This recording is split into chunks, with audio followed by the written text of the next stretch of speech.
Hello everyone. आज हम पढ़ेंगे कास्टिंग के बारे में। सबसे पहले कास्टिंग क्या होती है। कास्टिंग वो मैन्युफैक्चरिंग प्रोसेस होता है जिसमें हम मोल्टन मेटल को एक मोल्ड में डालते हैं and we let the metal to solidify. जो मोल्ड होता है वो होलो कैविटी होता है ऑफ डिज़ायर्ड शेप। जो हमें प्रोडक्ट मिलता है कास्टिंग के बाद उसे हम बोलते हैं कास्टेड प्रोडक्ट, और इस पूरे प्रोसेस को हम बोलते हैं कास्टिंग। आज हम 4 टाइप की कास्टिंग के बारे में पढ़ेंगे। Die casting, centrifugal casting, permanent mould casting and investment casting. सबसे पहले हम पढ़ेंगे डाई कास्टिंग के बारे में। डाई कास्टिंग वो मोल्डिंग प्रोसेस होता है जिसमें हम मोल्टन मेटल इंजेक्ट करते हैं मोल्ड के अंदर under high pressure and velocity. इसे हम प्रेशर डाई कास्टिंग बोलते हैं। डाई कास्टिंग 2 टाइप की होती है, hot chamber and cold chamber. Hot chamber die casting हम उन मेटल के लिए यूज़ करते हैं जिनका मेल्टिंग टेम्परेचर काफ़ी लो होता है, like zinc and same magnesium alloys. And next type of die casting is cold chamber die casting. Cold chamber die casting हम उन मेटल के लिए यूज़ करते हैं जिनका मेल्टिंग पॉइंट काफ़ी हाई होता है, like aluminium, brass and copper. इन टाइप के मेटल के लिए हम cold chamber die casting use करते हैं। डाई कास्टिंग के एडवांटेजेस होते हैं, first is high production rate. इससे हमें काफ़ी अच्छे रेट पे हम प्रोडक्ट बना सकते हैं। Second is higher accuracy.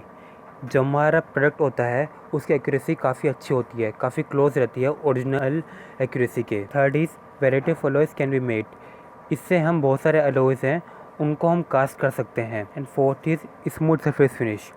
Usually जो हमारा कास्टेड प्रोडक्ट होता है उस पर हमें कोई भी मशीनिंग प्रोसेस की नीड नहीं होती। Disadvantages of die casting are undercuts can be found easily. इसमें अंडरकट्स जो होते हैं वो ईजिली फाउंड नहीं कर सकते। Hollow shapes can not be made. Die casting की हेल्प से हम होलो शेप से उनको नहीं बना सकते। हायर मेल्टिंग अलॉयज़ होते हैं उनको हम डाई कास्टिंग की हेल्प से नहीं बना सकते।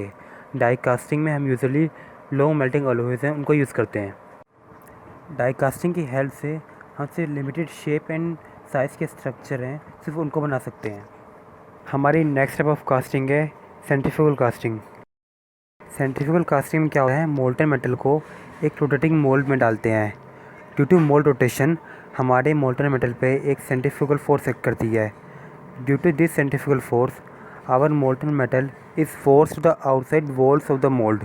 मतलब कि सेंट्रीफ्यूगल फोर्स की वजह से हमारा जो मोल्टन मेटल होता है वो मोल्ड के आउटसाइड वॉल की तरफ चल जाता है।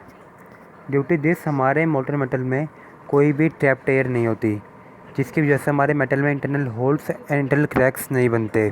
सेंट्रीफ्यूगल कास्टिंग हम मेनली तब यूज़ करते हैं जब हमें होलो शेप्स बनानी हो।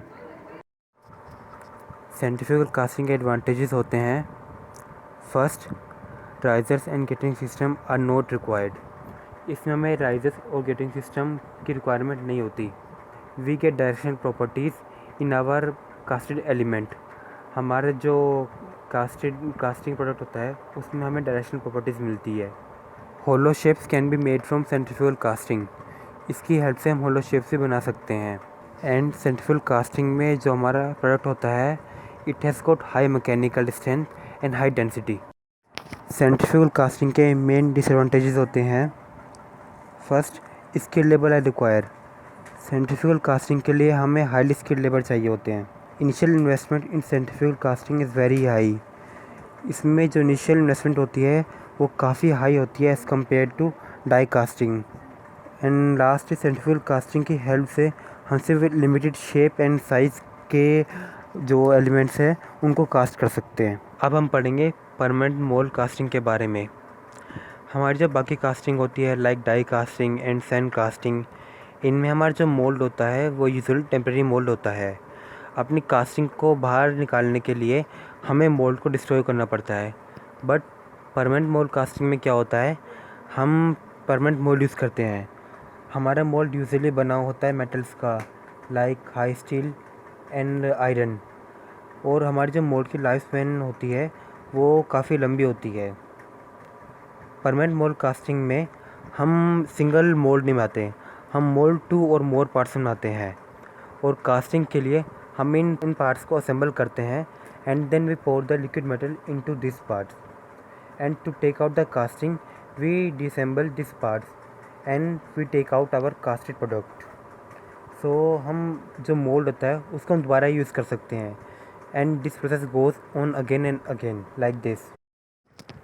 Advantages of permanent mold casting are: first, economical for larger production, good surface finish and smooth surface.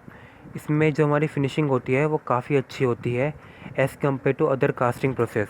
Close dimensional tolerance, इसमें जो हमारी प्रोडक्ट की डायमेंशन की एक्यूरेसी होती है वो काफ़ी हाई होती है as compare to other casting. And our product has got high mechanical strength.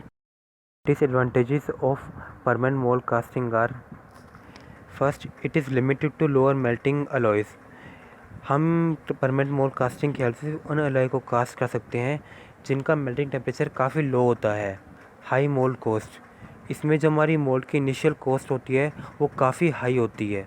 And it is also not economical for small production. Our last type of casting is investment casting. Investment casting में क्या होता है, जो हमारा mould होता है वो usually एक सिरेमिक मटेरियल का बना होता है और इस मोल्ड को क्रिएट करने के लिए हम सबसे पहले जो हमारे डिज़ायर्ड शेप होती है उसका एक रेप्लिका बनाते हैं और रेप्लिका बना होता है usually of material like plastic and wax. फिर हम इस रेप्लिका के ऊपर एक सिरेमिक मटेरियल की लेयर लगाते हैं and we let that layer to solidify. फिर हमारी जो सिरेमिक लेयर है वो सोल्डिफाई हो जाती है तो हम अपने रेप्लिका को ड्रेन आउट कर लेते हैं। ड्रेन आउट करने के बाद हमें एक होलो मोल्ड मिलता है, इसको हम कास्टिंग के लिए यूज़ करते हैं। इन होलो मोल्ड्स में हम अपना मोटर मेटल पोर करते हैं and we let that metal to solidify. और जब हमारा मेटल सोल्डिफाई जाता है हम उसे बाहर लेते हैं and we get our desired product. Advantages of investment casting are: first, it can be use to produce difficult और इंट्रिकेट शेप्स। मतलब कि इन्वेस्टमेंट कास्टिंग की हेल्प से हम उन शेप्स को भी कास्ट कर सकते हैं जो कि डिफ़िकल्ट होती हैं बाकी कास्टिंग मेथड से प्रोड्यूस करना। It can cast wide range of metal and alloys. Investment casting की हेल्प से हम काफ़ी सारे अलॉयज़ एंड मेटल को कास्ट कर सकते हैं। Less surface finish and machining required, इसमें हमारी जो एक्यूरेसी होती है वो काफ़ी अच्छी होती है और हमें अपने प्रोडक्ट पे आगे कोई भी मशीनिंग प्रोसेस की नीड नहीं होती। And casting have excellent dimension tolerance, हमारे कास्टिंग की डायमेंशन टॉलरेंस काफ़ी अच्छी होती है।